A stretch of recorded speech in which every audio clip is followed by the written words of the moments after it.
శుభోదయం.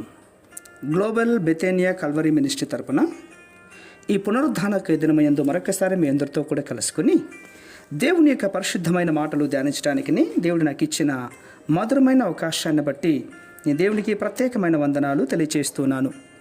ఈరోజు కూడా పరిశుద్ధమైన వేద గ్రంథములో నుండి మరొక చక్కటి మాటను చదువుకుందాం.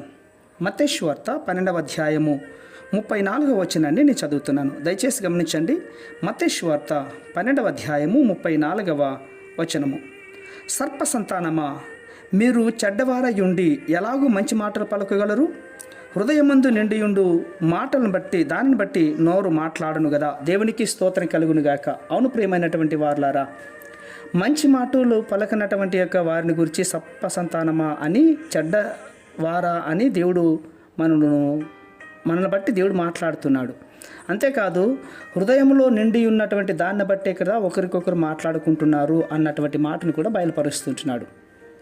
యేసు ప్రభువారు చెప్తున్నటువంటి ఈ మాటలు మనం పరిశీలించుకోగలిగితే కనుక మనము సర్ప సంతానమో దేవుని సంతానమో తేలిపోతుంది. ముఖ్యంగా ప్రభువును నమ్మినటువంటి ప్రతి క్రైస్తవునికి ఒక విమర్శ అవసరం. ప్రతి వారు కూడా దేవుని బట్టి, క్రీస్తు యొక్క మాటలను బట్టి ఎటువంటి సాక్ష్యం పొందుకుంటున్నామో మనం ప్రయత్నం చేసుకోవాలి. ప్రభువు నా మాటలు, నా సాక్ష్యాన్ని దేవుడు వింటున్నాడా అనే విమర్శ చేసుకోవాలి. పరిసయ్యులు దేవుణ్ణి బట్టి, యెహోవా ఇచ్చినట్టు ధర్మశాస్త్రాన్ని బట్టి బాగా ఇష్టపడ్డారు, దాన్ని పాటించారు. దేవుని యొద్ద నుండి మోషే పొందినటువంటి ధర్మశాస్త్రాన్ని విధులుగా వారు ఎంతో నిష్టంగా ఆచరించారు. కానీ ప్రభు వారి మాటలను గూర్చి చెడ్డ సాక్ష్యం చెప్తూ ఉంటున్నాడు. వారిని సర్ప సంతానము అని బోధిస్తుంటున్నాడు. ఇప్పుడున్నటువంటి కాలంలో బైబిలు జ్ఞానం కలిగిన వారు, దేవుని వాక్యాన్ని బోధించేవారు వింటున్నారు కానీ, బోధిస్తున్నారు కానీ, పరిసయ్యులలాగా వాటిని ఆచరిస్తున్నారు కానీ వాటి ప్రకారంగా జీవించటం లేదు. కాబట్టి ఈ మాటలను బట్టే దేవుడు అంటున్నాడు, సర్ప సంతానమా, చెడ్డవారయ్యుండి కూడా మీరు దేవుణ్ణి ఎలా ఎరిగి ఉంటున్నారు? చెడ్డవారయ్యుండి కూడా దేవుని యొక్క ప్రేమను మరి ఎలా ఉంటారు, దేవుని యొక్క వెలుగులో ఎలా ఉంటారు అన్నటువంటి దాన్ని ఆయన మనకు బయలుపరుస్తున్నాడు. కాబట్టి మనం పరిశీలించుకుందాం.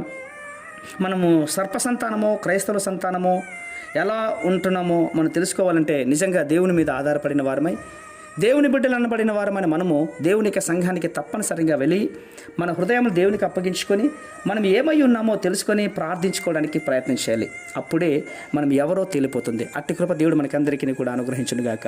ప్రేమ నమ్మకమైన మా ప్రియ పరలోకపు తండ్రి, ఇందాక ధ్యానించినటువంటి మాటలను బట్టి మేము ఎవరు, దేవుని సంతానమా అపవాది సంతానమా? ప్రభువా, మేము ఏమై ఉన్నామో మా స్థితిగతులను కూడా మీరు ఎరిగిన వారు. ఈ మాటలు వింటున్న వారందరికీ ప్రభువా, వారు ఆత్మ పరిశోధన చేసుకుని జీవితాన్ని కట్టుకోవడానికి సహాయం చేస్తారని విశ్వాసంగా నమ్ముచ్చు. చిన్న ప్రార్థనను మా రక్షకులను యేసయ్య నామమున బట్టి అడిగి వేడుకను పొందుతున్నాం మా తండ్రి. ఆమేన్, ఆమేన్, ఆమేన్.